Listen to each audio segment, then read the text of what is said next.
Everyone again, welcome back. Today we are discussing about ABMO BSc nursing examination pattern and syllabus. मतलब किसी भी exam को preparation अगर start करते हैं, सबसे पहले ये जानना जरूरी होता है कि उस एग्जाम का पैटर्न क्या है और उसका सिलेबस क्या है। सिलेबस के बिना तो आप पढ़ ही नहीं सकते, तो सबसे पहले इसका पैटर्न जानना बहुत ही जरूरी है। तो चलिए फटाफट देख लेते हैं पैटर्न क्या है इस एग्जाम का। ठीक है, तो एग्जामिनेशन जो है आपका वो डेट है 14th ऑफ जून, फ्राइडे है। और टाइमिंग जो रहेगी आपकी 11 से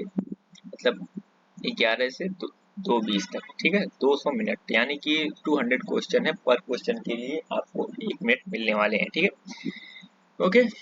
वेन्यू जो होगा एज में maintain on the admit card, मतलब जब जो भी आप जिस चीज को चूज करते हैं वहाँ पे जो भी कॉलेज मिलता है उसके अकॉर्डिंग होगा। ठीक है, मोड ऑफ एग्जामिनेशन जो होगा एमसीक्यू होगा, बाइलिंगुअल होगा, इंग्लिश एंड हिंदी दोनों में आपके क्वेश्चन पेपर होंगे। ठीक है, इसके बाद नंबर ऑफ क्वेश्चन की बात कर लें 200 है।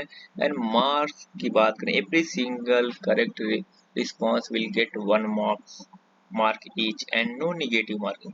एक अच्छी बात इसमें ये है कि नो निगेटिव मार्किंग। ठीक है, लेकिन एक बात मैं आपको बता दूं, यहाँ पे निगेटिव मार्किंग नहीं है। इससे भी आपका नुकसान होता है, क्योंकि अगर आप ज़्यादा क्वेश्चन कर देते हैं और उसमें आपके क्वेश्चन कुछ ज़्यादा गलत हो जाते हैं और कुछ सही, जितना आपने सही किया और उतना ही गलत हो गया, तो अगर आप किसी से के बराबर नंबर पा रहे हैं, अगर उसने कम क्वेश्चन को गलत किया है तो उसको प्रायोरिटी ज़्यादा पहले मिलेगी, आपको प्रायोरिटी बाद में मिलेगी। ठीक है, इसलिए इस बात का ध्यान रखिएगा कि आपसे गलती कम से कम। ठीक है, इसके बाद मीडियम जो है एग्जामिनेशन का इंग्लिश एंड हिंदी दोनों रहेगा। और सिलेबस की बात है, सबसे बड़ी बात सिलेबस, यहाँ पे nursing aptitude 20%, physics 20, chemistry 20, biology 20 and English 20। इन्होंने यहाँ पे सिलेबस में एक चेंज किया है। यहाँ पे मैंने एक पहले वीडियो बनाया था जब एप्लीकेशन फॉर्म रिलीज नहीं हुआ था, उससे पहले एक वीडियो बनाया था, उसमें मैंने कुछ और बताया था। ठीक है, इंग्लिश के साथ वहाँ पे जीके था, वहाँ पे 10% थे, लेकिन अब की बार इन्होंने चेंज कर दिया है, जीके को हटा दिया पूरी तरीके से, केवल इंग्लिश को 20% कर दिया। ठीक है, तो 40 क्वेश्चन आपके रहने वाले हैं, 200 क्वेश्चन होंगे। इसमें से मोस्ट स्कोरिंग की बात करूं मैं तो नर्सिंग एप्टीट्यूड रहने वाला आपका। नर्सिंग एप्टीट्यूड पे मैं कुछ वीडियोज आपको जल्द ही प्रोवाइड कराऊंगा, लेकिन आप इतना जान लीजिए नर्सिंग एप्टीट्यूड में कि आपको हॉस्पिटल से रिलेटेड चीज़ों के बारे में पूछा जाएगा। ठीक है, हॉस्पिटल में क्या क्या है, कुछ सिंबल्स, कभी आप हॉस्पिटल गए होंगे, कुछ सिंबल्स के बारे में कुछ ऐसी चीज़ें होंगी जो आपको कॉमनली पता ही होंगी। ठीक है, अगर आप हॉस्पिटल गए होंगे, कुछ भी आप हॉस्पिटल के बारे में जानते होंगे तो आपको पता होगी, आप आसानी से क्वेश्चन कर लेंगे, कोई बहुत ज़्यादा टफ क्वेश्चन नहीं आते नर्सिंग एप्टीट्यूड। बाकी आपकी फिजिक्स जो है और केमिस्ट्री बायोलॉजी, ये 3 चीज़ें जो है आपका इंटरमीडिएट स्टैंडर्ड की रहने वाली है, 12th क्लास। यहाँ पे साफ साफ लिखा हुआ, आपको 11th पढ़ने की जरूरत नहीं है।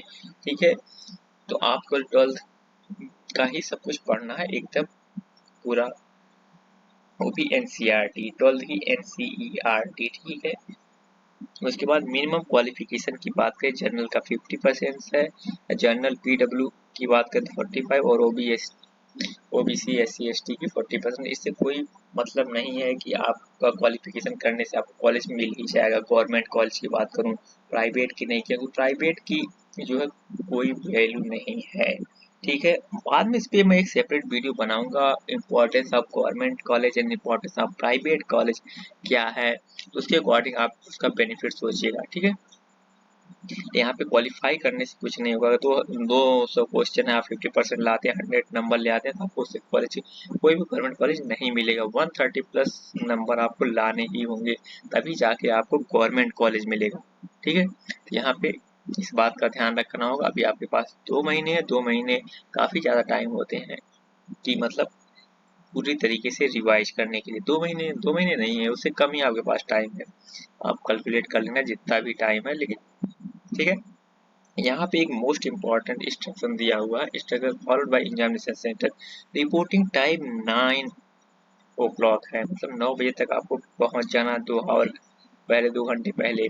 Mandatory for biometric capturing will be done at the entry gate of the test centre. मतलब यहाँ पे भी इन्होंने चेंज किया है, सबसे पहले आपको बायोमेट्रिक करना पड़ेगा।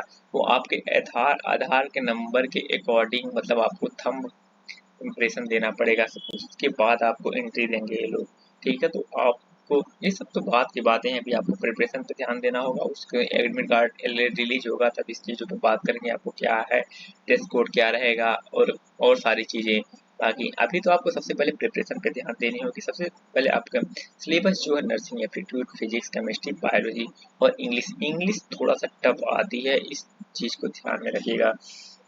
मैंने कुछ वीडियोज में एक वीडियो पहले बनाया था सिलेबस और कुछ इंपॉर्टेंट बुक्स के बारे में बताया था, मैं इसका लिंक डिस्क्रिप्शन में दे दूंगा, वहां से आप देख सकते हैं उस वीडियो को। ठीक है, अगर कोई चीज़ भी समझ में ना आए सिलेबस से रिलेटेड या फिर जो है पैटर्न से रिलेटेड क्या और कर सकते हैं, तो आप कमेंट करके पूछ सकते हैं, मैं बता दूंगा। ठीक है, और भी कोई भी क्वेरी हो तो आप पूछ सकते हैं। अगर और एक इम्पॉर्टेंट बात, अगर अभी तक आपने चैनल को सब्सक्राइब नहीं किया तो प्लीज़ सब्सक्राइब कर लीजिए। ठीक है, मिलते हैं नेक्स्ट वीडियो में। Thank you.